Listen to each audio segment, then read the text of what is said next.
There is something that nobody tells you when you are growing up. Nobody sits you down and has that honest, real, life-changing conversation with you. Nobody looks you in the eye and says, listen carefully, because what I am about to tell you will determine the quality of every single day you live from this point forward. Nobody tells you that the most important decision you will ever make in your entire life is not the career you choose. It is not the country you decide to live in. It is not the degree you work hard to earn or the business you pour your heart into building.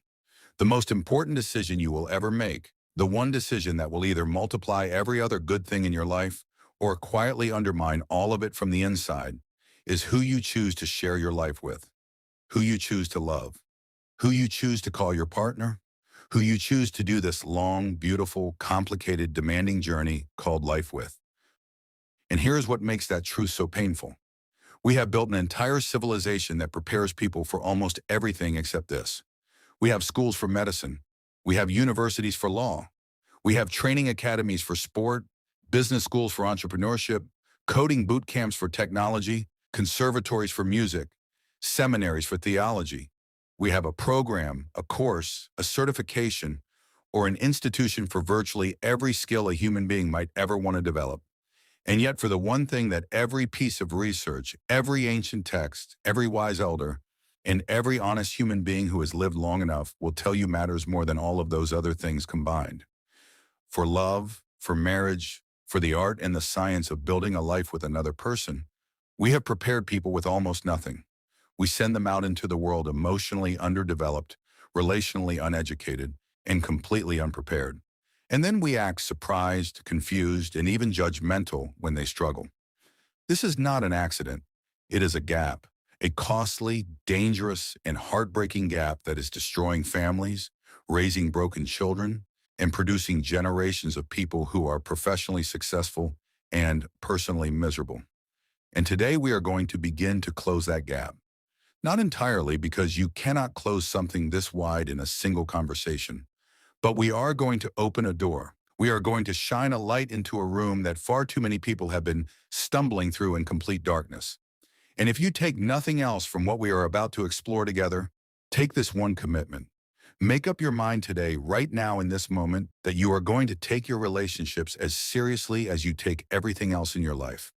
That you are going to study love the way you studied your career. That you are going to invest in your marriage the way you invest in your finances.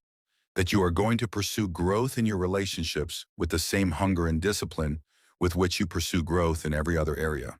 Because when you finally make that commitment and actually keep it, everything changes. Everything.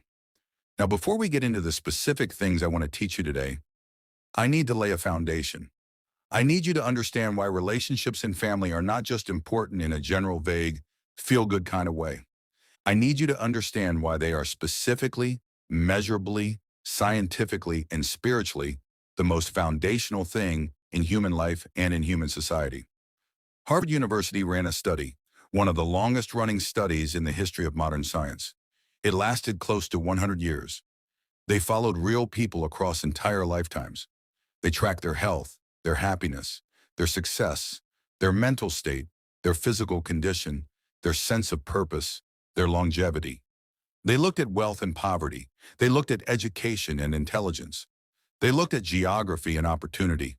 They measured everything they could possibly measure. And after nearly a century of research, after pouring through mountains of data collected from thousands of lives spanning multiple generations, they arrived at a single, clear, undeniable conclusion. The one thing that impacts a human being's life more than anything else is the quality of their relationships. Not income, not education, not talent, not location, not luck. Relationships, the depth, the health, and the quality of their connections with the people around them. 100 years and immeasurable resources to confirm what was written down thousands of years ago. That it is not good for a person to be alone. That we are made for each other. That life, in its fullest and richest expression, is a shared experience. Family has always been, from the very beginning of human history, God's original and primary plan for transforming the world. Not politics, not education, not even the church. Family, because God has always intended to disciple the earth one family at a time. When the world was first created, the very first institution established was not a government or a school or a place of worship. It was a family. The very first role given to a human being was not that of a professor or a politician or a priest. It was that of a husband and a father. And if you understand anything about how meaning works in the Bible, you understand that the first time something appears, it carries enormous weight. The first mention sets the tone for everything that follows. And the first thing that was set up was family. That tells you everything you need to know about what God considers most important. Even in our modern world, even in a world that has largely forgotten or minimized this truth, life keeps finding ways to confirm it. When the entire world was shut down by a global pandemic, think about what happened. Airlines shut down, businesses shut down, schools shut down, even churches shut down. Governments ordered the closure of virtually every institution human beings had built. But there was one thing they could not shut down, one thing that kept going, one thing that remained as the irreducible unit of human life: family. You could not lock down the family, because the family is not an institution that exists inside a building. It is the building itself. It is the foundation on which everything else rests. So when we talk about relationships today, when we talk about love and marriage and choosing the right person and being the right person, we are not talking about a soft, optional, nice-to-have topic. We are talking about the most fundamental and consequential area of your entire human experience. And it deserves your full attention, your deepest respect, and your most committed effort. Now let us get into it. Number one, before you look for the right person, you must first become the right person. This is where almost everyone gets it wrong. This is the mistake that is so widespread, so deeply embedded in how we think about love and relationships, that most people never even question it. From the time we are young, the story we absorb from movies, from music, from culture, from the people around us is this: there is a right person out there for you. Your job is to find them. Your job is to search, to date, to evaluate, to filter, to wait until you locate the one who fits. And if things are not working out in your relationships, if you keep ending up in painful situations or with people who are not right for you, the conclusion most people draw is that they have been unlucky, that they just haven't found the right one yet. But here is the truth that will save you years of heartbreak if you genuinely receive it. The wrong person cannot find the right person. Read that again slowly. The wrong person cannot find the right person. Or to say it another way, who you are determines what you attract and what you can recognize.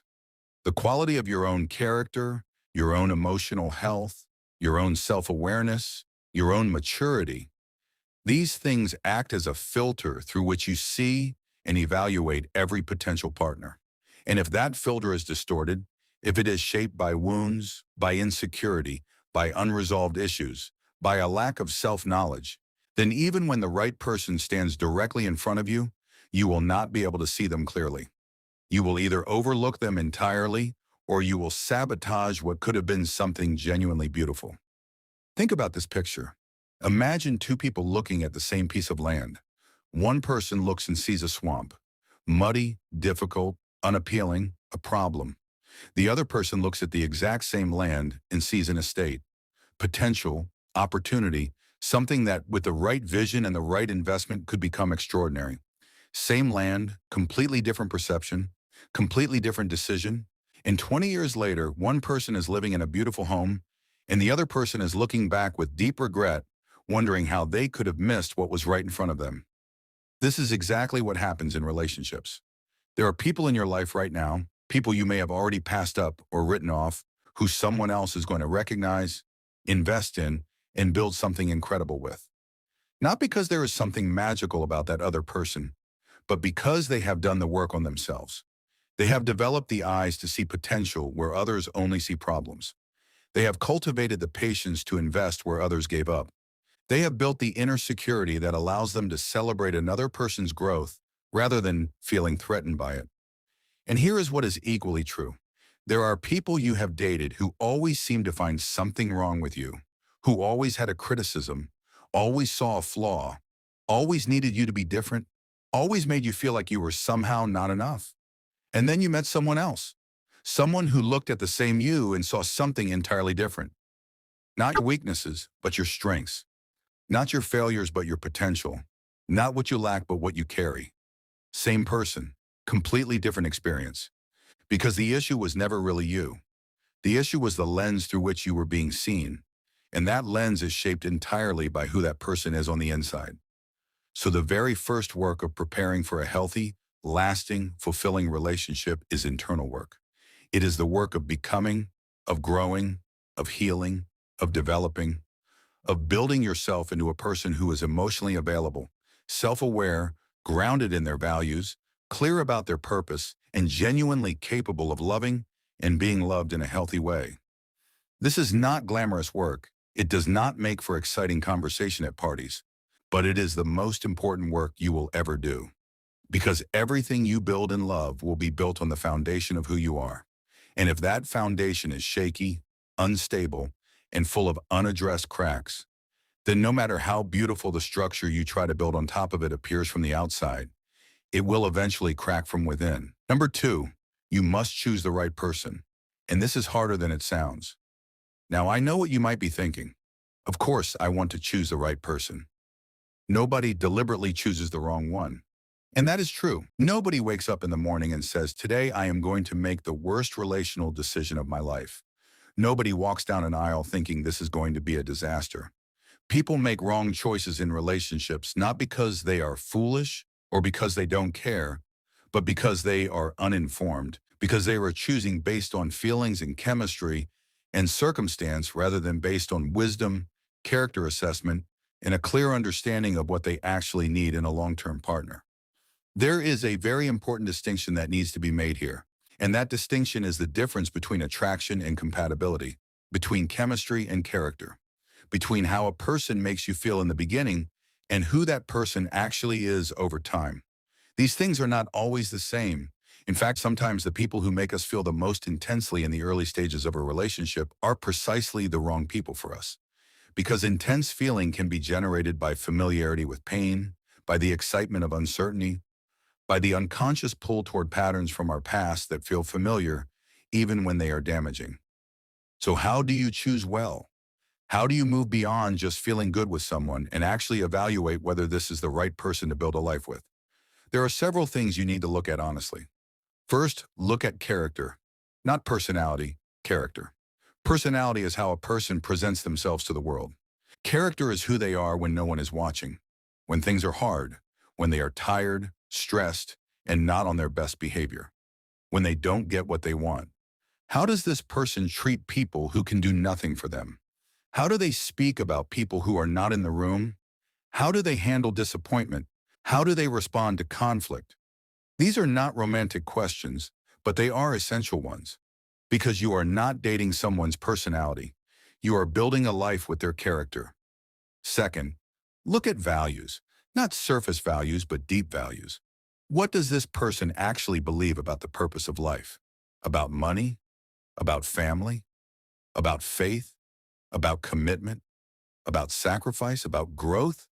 You do not need to agree on absolutely everything. Healthy relationships have room for difference and diversity of perspective. But on the things that are truly foundational, on the core values that will determine the shape and direction of your shared life, there needs to be alignment. Because two people who are fundamentally pointed in different directions will eventually have to choose between their relationship and their convictions. And that is a painful place to be. Third, look at emotional health. Not perfection, because nobody is emotionally perfect, and anyone who seems to be is either hiding something or performing. But genuine, honest emotional health. Can this person talk about their feelings without shutting down or exploding? Can they receive feedback without becoming defensive or collapsing? Can they take responsibility for their mistakes without drowning in shame or deflecting blame? These capacities are not automatic, they are developed, and their presence or absence will determine the quality of every difficult conversation, every conflict, every moment of vulnerability in your relationship. Number 3, you must choose for the right reasons. This might be the most important and the most overlooked point in all of relationship wisdom, because it is entirely possible to choose the right person for entirely the wrong reasons. And when that happens, when the foundation of the choice is not solid, the relationship will struggle to hold its own weight over time. Let me tell you some of the wrong reasons people use to make one of the most important decisions of their lives. Some people choose a partner because they are lonely. Loneliness is one of the most uncomfortable human experiences. It creates a kind of ache that can make you desperately want to fill the empty space beside you with whoever is available and willing. And loneliness will tell you lies. It will tell you that someone is better than they are. It will minimize red flags. It will rush timelines. It will convince you that this is love when it is really just relief. Being lonely does not mean you're ready for a relationship. In fact, unaddressed loneliness is one of the fastest ways to end up in a relationship that makes you feel even more alone than before. Because you can be in a room with someone, in a bed with someone, legally married to someone, and still feel profoundly, devastatingly lonely. If the relationship was built primarily to escape that feeling, rather than out of genuine love and genuine compatibility, loneliness will follow you right into it. Some people choose a partner because of physical attraction alone. Now listen, attraction matters. It is a real and legitimate part of what makes a romantic relationship different from a friendship. It is not shallow or wrong to want to be physically attracted to your partner, but attraction alone is one of the weakest possible foundations for a lifetime commitment. Because bodies change, youth fades, health shifts. The person you marry at 25 will look different at 45 and completely different at 65. And if the primary thing holding your relationship together is physical attraction, what happens when the body changes? What happens when illness comes? What are you left with when the thing that drew you together in the first place has been reshaped by time and life? You need something deeper, something that endures, something that actually grows stronger over time rather than something that naturally diminishes. Some people choose a partner based on pressure, family pressure, cultural pressure, the pressure of age and the fear of being seen as someone who has been left behind. They look around at their peers, see everyone seemingly coupling up, getting engaged, posting wedding photos, having children, and they feel this rising tide of panic that they are somehow falling behind, that something is wrong with them, that they need to act quickly before the window closes.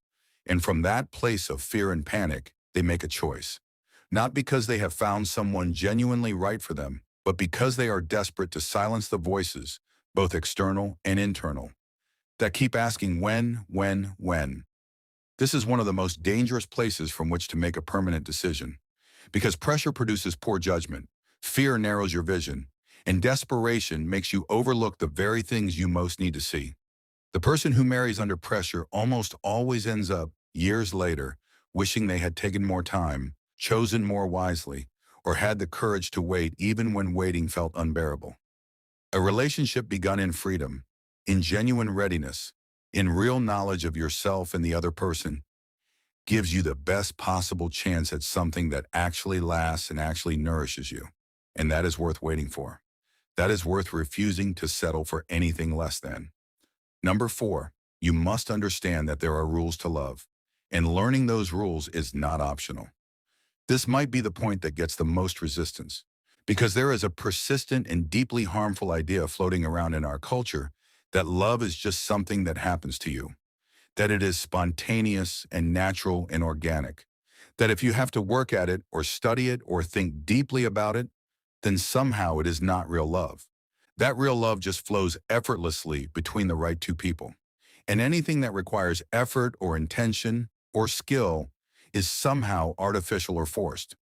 This idea sounds romantic, but it has destroyed more relationships than almost anything else, because it is simply not true. Love is real. The feeling of love, that warmth, that connection, that sense of being known and chosen and cherished, that is as real as anything in human experience. But love as a sustainable, life-giving, enduring partnership between two human beings requires skill. It requires knowledge. It requires ongoing learning and growth and adjustment, just like every other meaningful thing in life. Think about the most skilled surgeon you can imagine, someone who has spent decades developing their craft, who can do things in an operating theater that look almost miraculous to anyone watching. Do you think they were born knowing how to do that? Do you think they just woke up one day with surgical skill flowing naturally out of them? Of course not. They studied, they trained, they made mistakes, they learned from those mistakes, They developed knowledge and then they applied that knowledge consistently over thousands of hours until it became second nature. The skill looks effortless from the outside because of how much deliberate effort went into building it from the inside. Relationships work exactly the same way. The couples who make it look effortless, the ones whose love seems to deepen and strengthen with every passing year, are not people who got lucky. They are people who learned, who studied, who took their relationship seriously enough to invest in understanding it, who read, who sought wise counsel, who asked hard questions and sat with uncomfortable answers, who showed up for the work even when the work was difficult. And here is what the research confirms. Studies done on the habits and patterns of truly successful long-term couples reveal that those couples are not exceptional because they are more compatible or more naturally suited to each other than struggling couples. They are exceptional because they have developed specific skills and practiced specific behaviors. Communication skills, conflict resolution skills, the skill of repair after arguments, the skill of expressing appreciation, the skill of maintaining genuine emotional connection, even through the demanding seasons of life. These are learnable, all of them, but you have to be willing to learn them. Think about this. A doctor spends 6 or 7 years in medical school learning everything they need to know to care for the human body.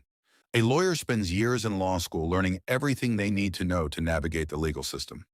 By the time these professionals begin practicing, they have invested thousands of hours and enormous resources into developing competence in their field. Now ask yourself this. How many years have you spent studying your most important relationship?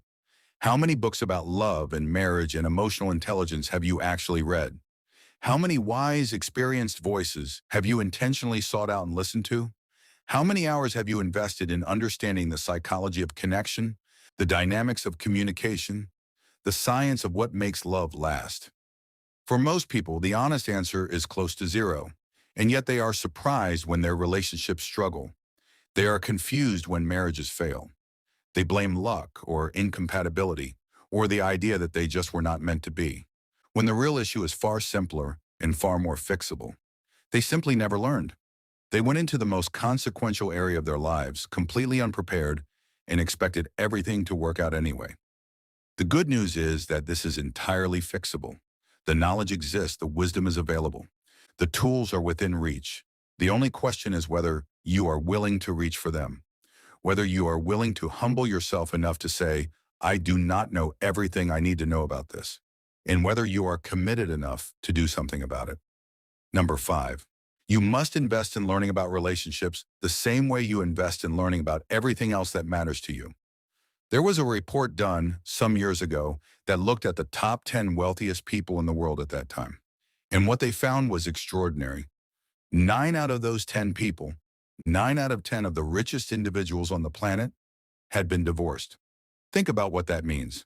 To be among the 10 wealthiest people on earth, you cannot be lazy, you cannot be unintelligent, you cannot be undisciplined. The level of skill, focus, work ethic, and strategic thinking required to accumulate that kind of wealth is extraordinary. These are some of the sharpest, most capable, most driven human minds alive. And yet 9 out of 10 of them had failed at the one thing that matters more than all the wealth they had accumulated. Why? Not because they were foolish, not because they were careless, but because they were uninterested, because they poured their best energy, their deepest focus, their most disciplined effort into building their empires and left almost nothing for building their homes. They learned everything there was to learn about markets and technology and strategy and leadership, but they never took the time to learn what makes a marriage work. And the cost of that neglect showed up not in their bank accounts, but in their most intimate relationships. You can be brilliant in every other area of your life and completely lost in love. Not because love is mysterious or unknowable, but because you have never studied it. You have never treated it with the same seriousness and intentionality you bring to everything else you care about succeeding at. And that asymmetry, that imbalance between how hard you work on your career and how little you invest in your relationships, will eventually produce consequences. Sometimes quietly, over many years, and sometimes all at once in a moment of collapse that blindsides you completely. Even though, if you look back honestly, there were signs everywhere. This is why reading matters. This is why seeking wise counsel matters. This is why surrounding yourself with people who are not just successful in their careers, but genuinely healthy in their relationships matters. This is why being willing to be a student of love, a lifelong learner in the school of relationship, is not weakness or neediness. It is the most intelligent thing you can do. The best athletes in the world still have coaches. The most experienced surgeons still attend conferences and update their knowledge. The most successful business leaders still read, still learn, still seek out perspectives that challenge and expand their thinking. Excellence in any field is never a destination you arrive at and then stop growing. It is a continuous, ongoing practice of learning and application and refinement. And relationships are no different. Number 6, doing relationships right requires understanding your role. Every relationship has dynamics. Every partnership has a structure. And while the specifics will look different from couple to couple, there are some fundamental principles that the research, the ancient wisdom, and the lived experience of generations of couples all agree on. And one of the most powerful of those principles is this: the people in a relationship have a responsibility not just to love each other, but to draw out the best in each other, to create the conditions in which the other person can grow, flourish, and become more fully themselves. A husband's home should be the place where his wife becomes more, not less, more confident, not less, more secure, not less, more beautiful in every dimension of what beauty means, not less. If a woman leaves her family home and enters her husband's home and begins to shrink, begins to become smaller and quieter and more fearful and less alive, that is not just a personal sadness. It is a failure of stewardship. Because a husband is not just a roommate or a co-parent or a financial partner.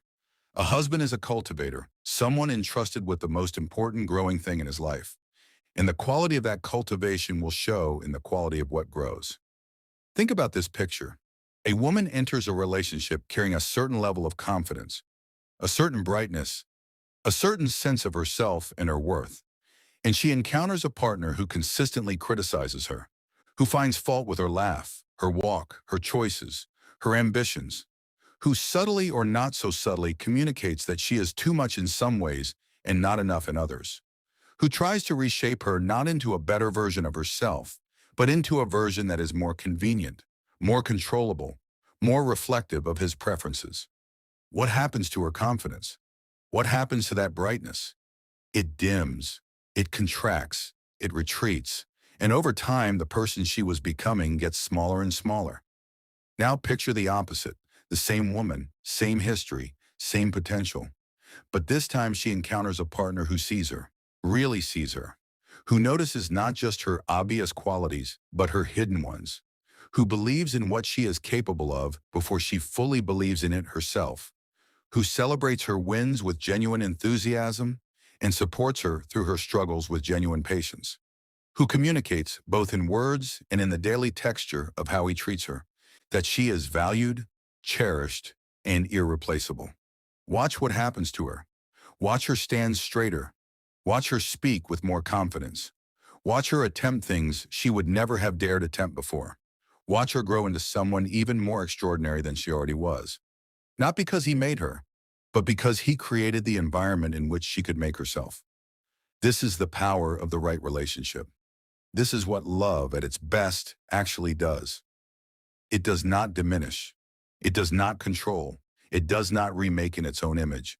It creates the conditions for authentic growth and genuine flourishing. And this is a responsibility, a serious and weighty one, that every person in a committed relationship carries. Now, the flip side of this is equally important, and it is this: pay very careful attention to how someone responds to who you actually are, not who they are trying to make you into, but who you genuinely, authentically are.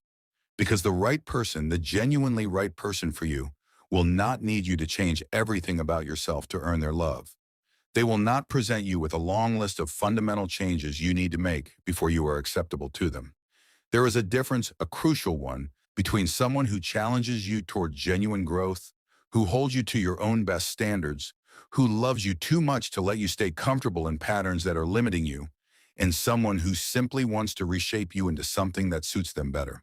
The first kind of challenge is a gift. The second kind is a warning sign. Learn to tell the difference. Number 7, understand that being ready for a relationship is not the same as being ready for sex, and it is not the same as being tired of being alone. This is a conversation that most people never have, and it needs to be had because there are millions of people who have entered relationships and even marriages driven not by genuine readiness, but by desire or by the discomfort of singleness. And those relationships built on those unstable foundations tend to produce exactly the kind of pain and confusion that makes people swear off love altogether.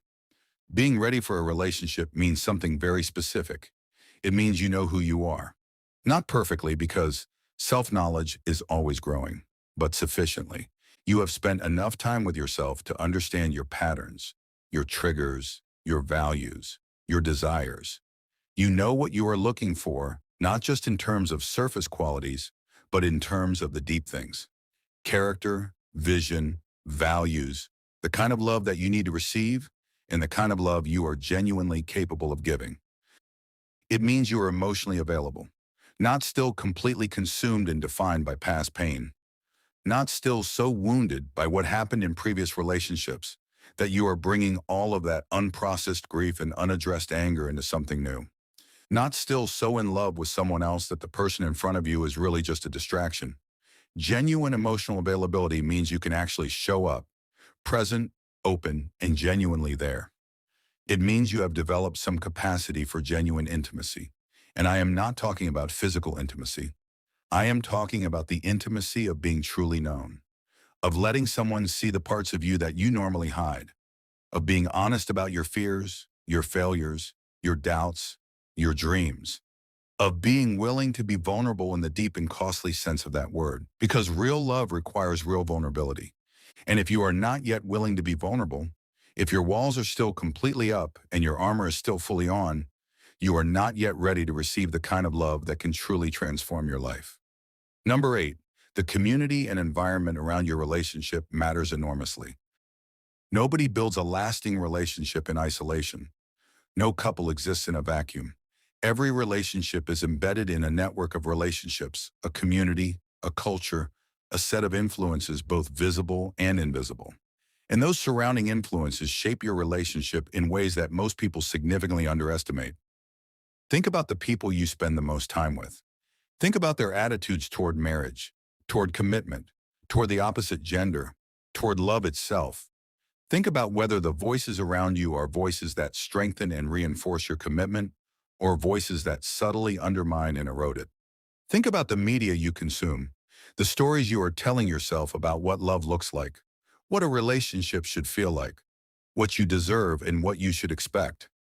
All of these things matter. All of them are shaping your expectations, your perceptions, and your behaviors in ways that directly impact the health of your relationships. And this is why community is not a luxury for couples. It is a necessity. Every healthy relationship needs a wider circle of healthy relationships around it. Couples who are doing well, who have wisdom and experience and genuine love to share. Friends who will speak truth into your life even when truth is uncomfortable.